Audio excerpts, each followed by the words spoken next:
На почетък честитки вам на победу. I want to congratulate you for your win. It looks like there is too big difference in the levels between you and your opponents, but what's your opinion about the first two games of this new competition for your club?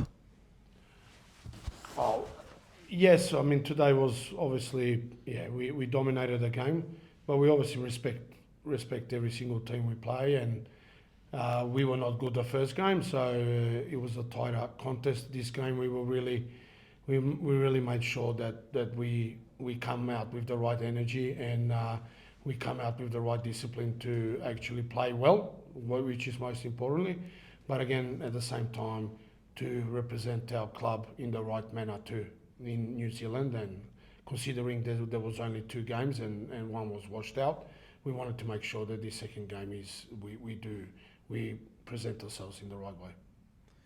How the new competition in Australia, which you won the previous year, help you to improve your level? Yeah, I mean, we have a lot of boys that played in that competition, so which is good, which makes it a little bit easier for us.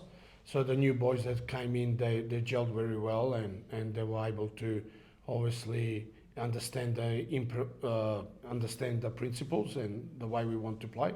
So the transition's been very good, and the new players have settled in very well. If I see correct, you play against Cohadzic FC in the 5th round.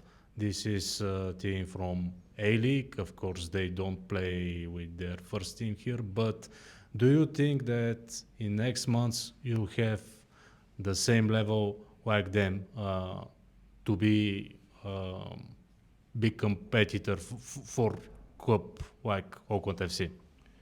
Yeah, I mean, you know, Auckland has a very good team, and we've seen them play. But again, it's a marathon, you know, no matter what the result is in 5 weeks' time, again, it's going to come down to May when we come back here, most importantly. So for us, it's important that we have players healthy, that we perform in the way we expect us to perform, and hopefully we come with a healthy players here and make sure that we can compete to the best level that we can. And one obvious question for me, for both of you, your opinion about Ilya Shalamanov, Bulgarian goalkeeper of South Melbourne. Yeah, Ilya's come. We know Ilya from NPL from last year. He's performed very well in NPL. He went to Bulgaria to play there, and he didn't get the expected game time there, and because our goalkeeper Javi Lopez just had a baby overnight, and we congratulate him this way on his newborn little girl.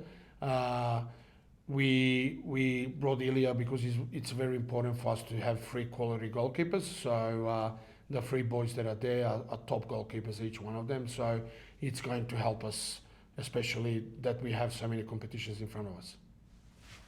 Yeah, I think from my view, Ilya's levels been really high since he's come in. He's gelled in really well with the boys. I think he brings in a different experience. I think playing over in Bulgaria, you definitely have to have a certain personality and quality as well on the field. And he's going to compete with Javi all year and Jake, obviously, and the 3 of them will push each other and continue to raise the levels. As Sinisa said, we have so many games. All 3 players will need to play, and Ilya's settled in really well with the squad, and he's seems like a really great person to have. Okay. Just a couple more, Coach. Do you feel you made a statement tonight?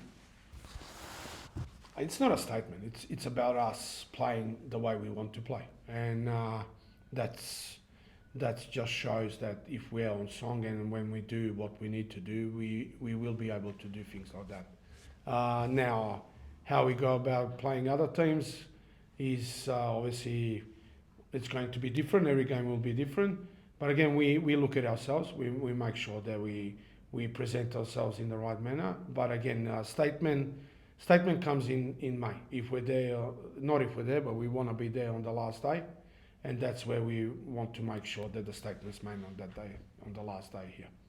Marco, I've always thought in all my travels to Melbourne that Melbourne can have 4 seasons in a day, and I feel like you got that today. The conditions, it's meant to be nearly the peak of summer in the next month, but it felt more like a winter's day.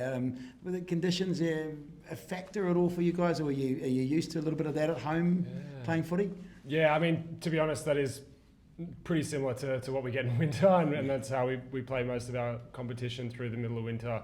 I think this week's been a bit of a challenge with all the rain, and it has been quite torrential, to be honest, and it's definitely heavier than normal Melbourne weather. But, for us, it was just about, putting the conditions aside, because we know that there's going to be even probably tougher conditions coming up in PNG and Solomon Islands. So, for us, it's about performing well and just dealing with the conditions as best we can to win.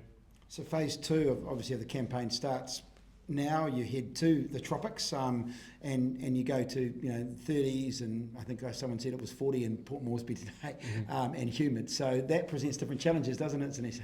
Yeah, definitely, and that's going to be challenging in itself of playing in the heat. This is where we have to conserve energy and make sure that we play every single player that's on their roster.